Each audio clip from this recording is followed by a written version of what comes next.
What's going on, everybody, and welcome to the Other Side of the Firewall podcast, where we talk about the latest and greatest in cybersecurity news, as well as we highlight those movers and shakers and glass ceiling breakers, those people of color who've made it to the other side of the proverbial firewall. My name is Ryan Williams, and as always, I'm joined by Shannon Tynes What's up? What's up? and Daniel Acevedo. How's it going, guys? What's going on? So please continue to tune in throughout the week. So Monday and Tuesday are topics, Wednesday discussion like today. Thursdays, Ask a CISSP. I don't have one for this week, but I'll have one the following week.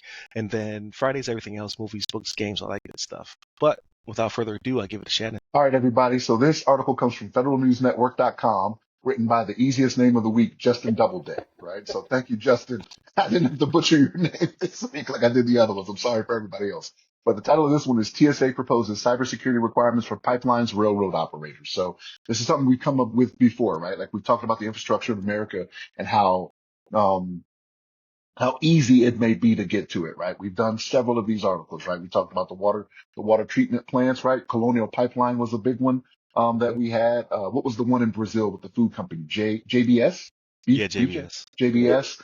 We talked about that, right? But this is kind of what this proposed rule is building on, right? It's cybersecurity requirements, for TSA type things, right? So they're talking about railroads, they're talking about airlines. And again, this year we've talked about how, cybersecurity has played a big part in that, right? Where we had the issue where, all these flights got grounded because of, some issues with software and what was going on. Not exactly a ransomware attack as much as it was self-inflicted for that one. It was CrowdStrike, yeah. So Was it CDK was CrowdStrike? Yeah. CDK was the car dealerships, and CrowdStrike was Yeah. the one that took down Microsoft systems. Yeah, okay, it was CrowdStrike. Okay, all right. I was like, man, it wasn't CrowdStrike, but that's what struck in my mind, like CrowdStrike. And I was like, no, it's not it. But yeah, so like that stuff is out there, right? Like, so what they're talking about here, what they're talking about protecting here, 73 freight railroads, 34 public transportation and passenger railroads, 71 over-the-road bus owners and operators, and 115 pipeline facilities, and systems regulated by the Pipeline and Hazardous Materials Safety Administration, right? So you got to make sure you're taking care of that stuff, right? Like it's the same reason we take all those precautions to deal with nuclear safety, right? Department of Energy and what they're doing there. They're talking about doing the same thing here for the TSA. So it's very much needed, very much one of the things that, as you look around the nation here, we do a lot of letting these private industries handle some of these things, right? Like the government is just like, okay, you take care of that for us, right? Like we're not going to hire people directly into the government. So you just have to make sure these people are doing what they need to do, right? Because the risks are out there. Like if people can't drink water, like that's one of those things where that's a nice and easy. Now you got people that don't drink water at all, right? They rather drink Mountain Dew all day, but there's water in Mountain Dew, right? So even then, like you run into a problem where you don't have what you want. Idiocracy? What was it, Brondo or something like that? Yes, it was it was the Gatorade though, right? Because the electrolytes. Right, yeah, it's electrolytes. It's what plants crave. It's what plants eat, right? I'm like, but like we'll see how soon we end up into idiocracy, because there's days where, man, it's closer and closer to being real life. But, we're already there. Yeah. Like we're there. we're already there. I don't know. As bad as the movie, I don't know about that, but we'll see. We'll see, right? It's the Crocs. The Crocs are the tail. I'm sorry to disrupt you, but Yeah. Crocs weren't really a thing, because I watched the behind the scenes, because that movie is so hilarious to me. Yeah. Where they picked Crocs because they said the lady who picked the Crocs, since she's in charge of design and stuff like that for clothing, she said those are idiot shoes. They'll never take off. What do you see everywhere now? Yeah. She predicted the future. Look, I got some. I use them as my shower shoes when I go to the gym. So yeah, I understand it, right? Like, well, let me not say they're Crocs. I got the Walmart generic joints. You know what I mean? I think they're like Rugged Shark or something like that. But they're Crocs. You know what I mean? Yeah. I think that's the name of them. Look, I know we're getting off topic. I'm sorry. But when we went back to New Orleans for a visit, like my kids want to go to the pool every day. My feet were getting torn up in these pools. So I was like, I need something on my feet. So I went and got these cheap Walmart Rugged Sharks. I might have paid like $12. Rugged Sharks. It sounds so manly. But yes, my we got to make sure we're doing this right. And they mentioned all the different things that need to be protected. And again, this is history based, right? And we've seen it to where all of these things have taken attacks. But Daniel, what's your thoughts on this? No, I think you hit a lot of good points. I only have two real notes on this one. Let me pull up my things. my first impact when I saw this was like, are we not doing this already? Are we allowing them to not self-attest, but kind of follow their own guidelines of whatever industry best practice they choose to adhere to? That's kind of scary. So, and then, I think the article says, hey, we want them to follow the NIST framework. And I think those are great recommendations, right? But for me, I think when industries tend to fall into this trap where NIST is good, it's the foundation you want to build upon. But for things like this and energy and DOE, we forget to look at, cyber analysts, red team, blue team, purple team, where we need that incorporated into these things. People are going to be able to stop a ransomware attack. People are going to be able to identify so colonial pipeline doesn't happen again. NIST, will have you build your incident response plan out. But having the people in place to be able for those things to not even happen altogether, that's where I think the real focus for these kind of industries you need to be at. And I think the government kind of hasn't caught up to that yet.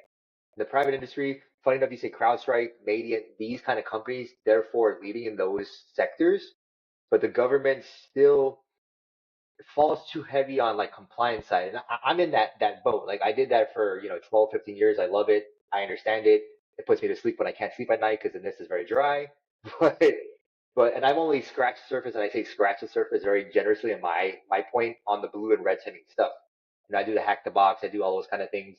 I haven't had a job where I've had to go too into the weeds doing that day in and day out. But that is where I think the government for protecting these industries, I think the rubber hasn't hit the road yet. Like how it's incorporated into SOC and operations on a day to day basis is where we may be coming up a little bit short. Um, but yeah, those are my 2 cents. And I'm just going to point out that the article, not me, the article talks about Trump's impact and what that means.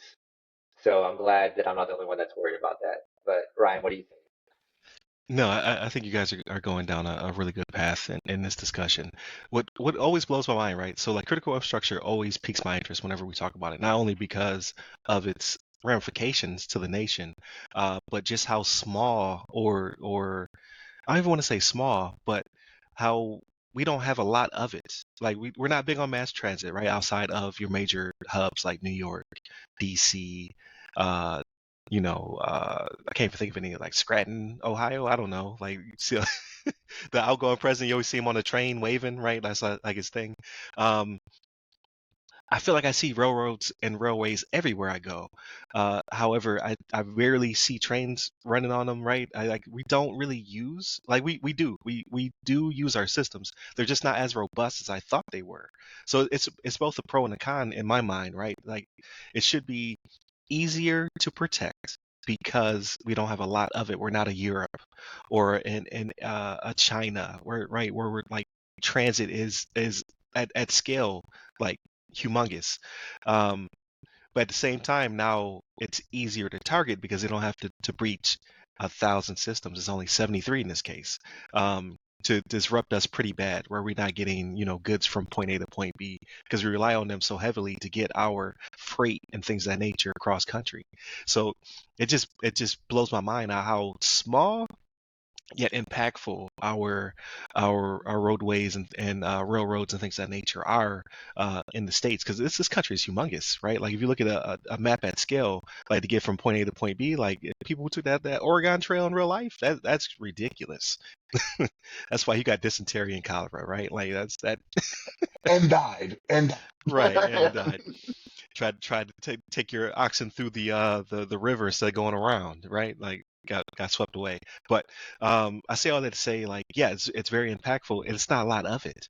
So like it has to be protected at all costs, or else we're gonna have humongous issues as we've talked about Colonial Pipeline, cause people to put gas in trash bags and go nuts, right? Because they're afraid of scarcity. The same thing with, in this case, it could be diapers, it could be canned foods, it could be X, Y, or Z. Like there's a lot that we rely on these systems. So here is my crazy take. Like I think the Trump administration will continue along this path because critical infrastructure is so important and it's very easy to see, right? So I'm going to say like this is common sense to go along this path. And their administration did do a lot of crucial things when it comes to that space, right? Like they might not be pro regulation, but they are pro in funding for cybersecurity, and they've shown that in the past. So I believe that to be true in this instance as well. However, here's my wild card. Here's my tinfoil hat theory. You got you got Elon on the team now, right? Like so, regardless of how you feel about Elon and what he's been talking about, and about Cybertrucks and all the other nonsense, the man has a team around him that is big into tech. So he's out here catching rockets. He's out here devising new ways to get cars from point A to point B that are self-driving. What if, by chance, perfect storm, right? Like I know it's probably not gonna happen. Perfect storm. You have him on the team, and you take the leash off of him because right now he can't do drones, and he can't do fully self-driving cars. No administration in their right mind will let him do either or because packages will inevitably fall on people, and cars will run into each other on the Mhm. streets at first. But him unleashed, he went from rockets falling into the ocean to now catching rockets with chopsticks.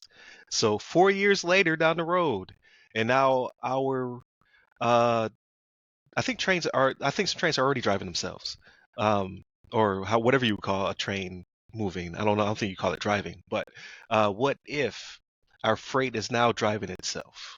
What if Amazon and UPS and whatnot are able to deliver packages via drone because you took the regulations? Like some people are going to get hit in the head with packages. It's going to happen. So But some the- cars are going to block roadways. But four but years from now, what if he gets it? And we live what in that utopian world.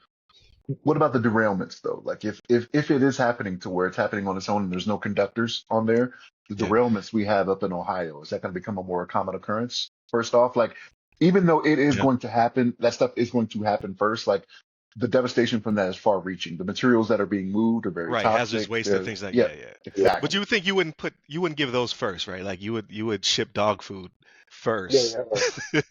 Cotton candy. via self-driving vehicles, cotton So candy, right? And then you so would move towards yeah. hazardous waste.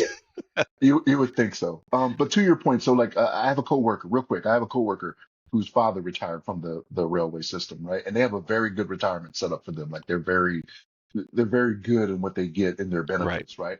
So with the current administration, if they're supposed to be fiscal hawks, what's getting cut to make that happen, right?